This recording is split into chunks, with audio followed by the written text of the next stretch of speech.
take on our bouquet of peace and what you can create for your fabulous mom or teacher or somebody special for your life, or maybe even just for yourself or your room. So these are really cool prints. So what we did was we were going to upcycle. You can use toilet paper rolls or you can use paper towel rolls. And basically, we are just going to create a stencil or like a little, what we call a stamp. I think we would call this a stamp, where, you're going to take your object of paper that you want to stamp. And what I like to do is, depending on how big you want your flower, if you want a big flower, we're going to cut further down in. Or if you want a smaller flower, we'll cut the paper a little bit shorter, okay? So step one, we're going to need scissors. We are going to need paint.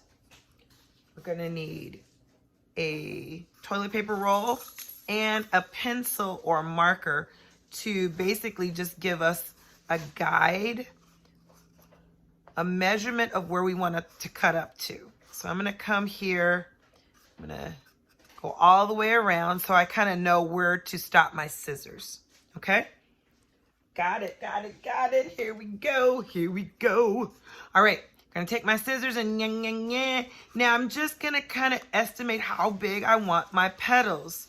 So for this one, it's about 1/4 of an inch. It definitely does not have to be exact. So it's totally okay if we're just estimating and we're turning our paper roll. Like I said, you can use a paper towel roll. You can use cardboard and roll it up and tape it. Okay, so I've got it all cut up. It's like almost like cardboard fringe. Ooh, yes. All right, so now I'm gonna take my fingers and just bend it back to create my stamp. And this is what they look like. Boom. Oh, I'm gonna do something special for these. I like these. All different sizes. That looks pretty cool. I like it. You could even probably cut this off and maybe put some construction paper over here and actually make a bouquet from these. That's a whole nother project, isn't it? But for this purpose, it's like I said, you can make them bigger. Like if you wanted to cut down the tube a little longer, you can make a bigger print or stamp. Okay? So now that we've got our stamps, now what we're going to do is start imprinting on our picture. Now let's talk about what you're going to use. Well, guess what? You can use cardboard. In fact, this is just cardboard.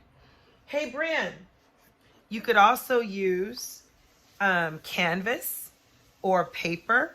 You could also use a pizza cardboard holder, which I'll show you in a minute as soon as my son comes back in the room. Okay, so I've got my, hey Lauren, do you mind handing me that pizza thingy? Okay, so we've also got our paper towel, and if we wanted to, thank you, my dear.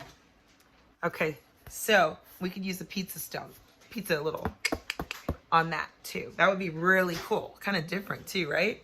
All right, now we could, for the middle, you can just use a paintbrush, or you can use Q-tips and put a little rubber band on them, dip them in, and we can actually even use our Q-tips to imprint or stamp in the middle of our flowers. Okay, so let's get started with this project. So step one, I've got my canvas. Okay, step two, we've got our paint. Now, when it comes to the paint, you want to just squeeze a big blob of paint and make sure you spread it out with your paintbrush or a stick or something where it is almost like a circle. Because when we put the imprint on, which I'll show you, hold on one second. Okay. I am actually going to do these a little bit different. I'm going to kind of flip it around. So I'm going to use my red guide, okay? Hopefully you can see everything. And make sure it's nice and flat. So give it a test run. Make sure you get that one that you just made and flatten it out so it makes for good stamping. Okay, here we go. Bam. And the fun part, smush. So we want to smush. Circle, circle, circle, circle, circle. Get all of the bottom of that all nice and coated. If it's not coating and you're like, but it's not imprinting, just take a stick or something and smush it, almost like a handprint, you know how we do handprints, into the paint so that all the bottom is coated, okay? You could even do 2 tones in here. That would be kind of cool, but we're gonna do separately 2 tones. So I'm gonna do my first imprint, and the key is not just to smush, but it's to lightly dance the cardboard. Okay, so here we go. Dance, dance, dance. And I'm twisting and turning. Twist and shout. Ow! You see what I'm doing? I'm twisting it. Lean to the right, a little bit more this way. This would be really cool to do, what do they call those, dandelions too, on black paper. Oh my goodness. All right, so I've got my first imprint. Yay. Second color. Make sure when you're working with paints that you're working on a table that is protected. And so I'm gonna do this next color. I'm gonna do a little yellow on top. Now, when red and yellow, our primary colors, are mixed, what do we get? You know it, secondary color of orange. All right, let's remember, you could do one big splat like that, right? Or you could delicately twist, twist, twist, twist, twist, twist, and you get that nice little, and you can kind of lean it on this side, lean it on that side. Boom. I like it. I like it. I like it. I like it. All right, now let's do the middle. We're gonna take our Q-tips, which are somewhere on this table. Oh, here they are. Okay? And just like Picasso's, you know, bouquet of peace, I'm gonna do some contrast colors, or remember, contrast colors or complementary colors are on the exact opposite of the color wheel. So I'm gonna do, I'm just gonna get wild. I'm gonna do blue, right? So I'm gonna dip my Q-tips in some blue. Hello. You see them? Okay. And then we're gonna do the guts. Do you have to use Q-tips? Absolutely not. You could totally use a paintbrush. But for the purposes of this art lesson, that is fab. All right. Love it. Okay, so now what I'm going to do, since I got my blue, I'm going to go ahead and start using my blue stamper. Nyeh. This is such a cool project. I love stamping. Okay, and I'm gonna put it over here. It's all about the placement. Maybe here. No, I'm gonna do it here. Okay, here we go. Dance. You can really dance. Okay, I'm watching way too many TikTok videos. Dance. You can really dance. Let's go. Okay. All right, now what I'm gonna do is I'm gonna use a little lighter value of blue. Of course, one of the elements of art. Twist and shout, baby.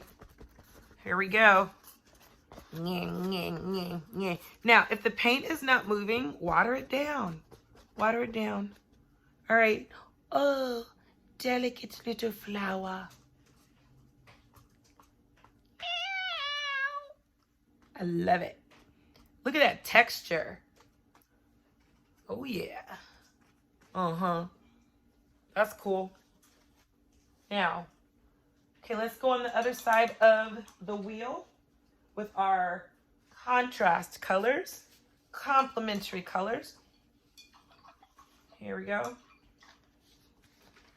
Let's take our yellow. Now see, I'm gonna do, uh-oh. Our phone is losing battery. No! Can we plug up the phone, sweets? So, I'm gonna do the hokey pokey with my yellow. And guess what? What does blue and yellow make? What does it make when they play together? When they come together, you know it. What's that secondary color on that color wheel? The green. Yes. How do you say green in Spanish? Is it verde? Yeah. Oh, I got one. What's yellow? Oh my gosh, you sound like you have a country accent. What is it? Okay. All right. Now, let's go ahead and put our red flower. Okay, I'm feeling red. The color of love. Here we go. Twist and shout. Hey, Brandon, could you plug in the phone so it doesn't lose power in the middle of this video? Here we go. Let's do it right in the middle. Yeah. Okay. It's gonna get messy, dude. Ooh, I like. Twist, twist, twist. Oh, I'm playing. Twist. All right. Hey, maybe I might go a little yellow on top. Here we go. Just a little bit. Just like a little. Lots of things going on in this art studio. There we go. Bam. I like it. All right. Now, as we adjust, hold on one second. There we go. I think we should do one. Do we think? Maybe we'll just keep it like that. I like it like that. Or do you think we should do some baby little purple ones? Nope. We're going to keep it simple. So let's do the guts of this one. And I am thinking we will do maybe like a purplicious. What do you think?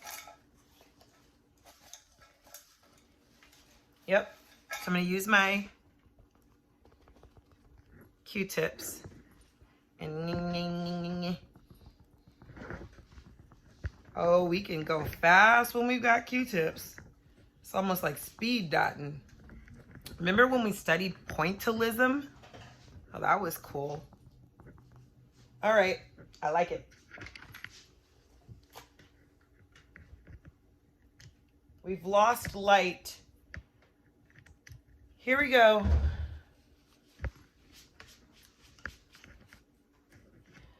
All right.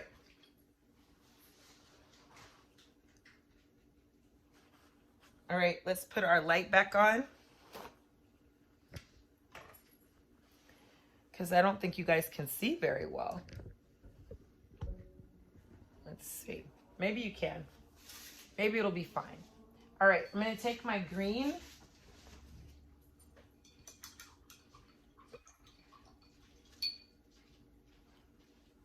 And I'm going to go ahead and double dip my brush. Now you can again use a stick. You can use construction paper, strips of construction paper.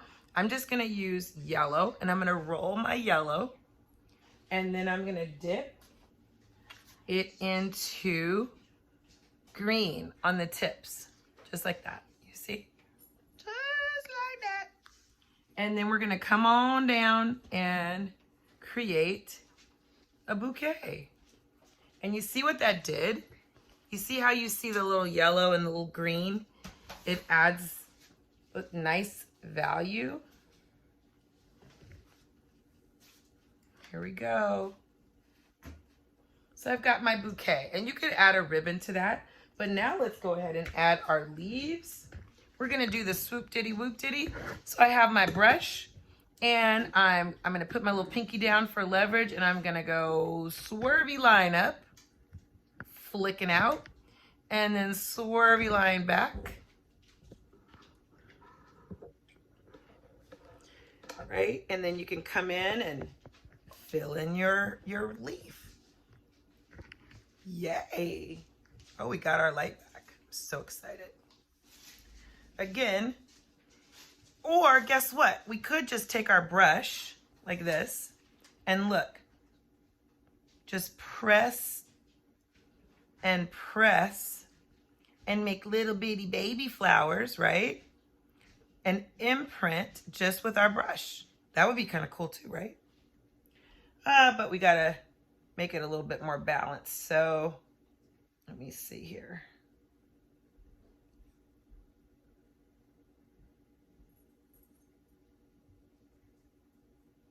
Okay.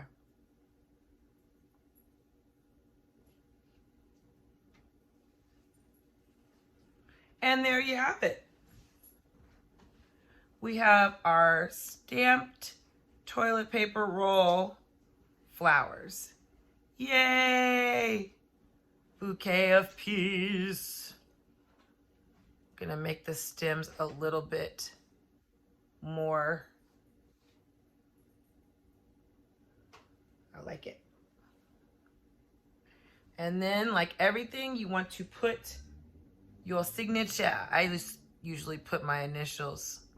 Okay, you could even put, I love you, Mom. And there is our next fabulous piece of stamped art.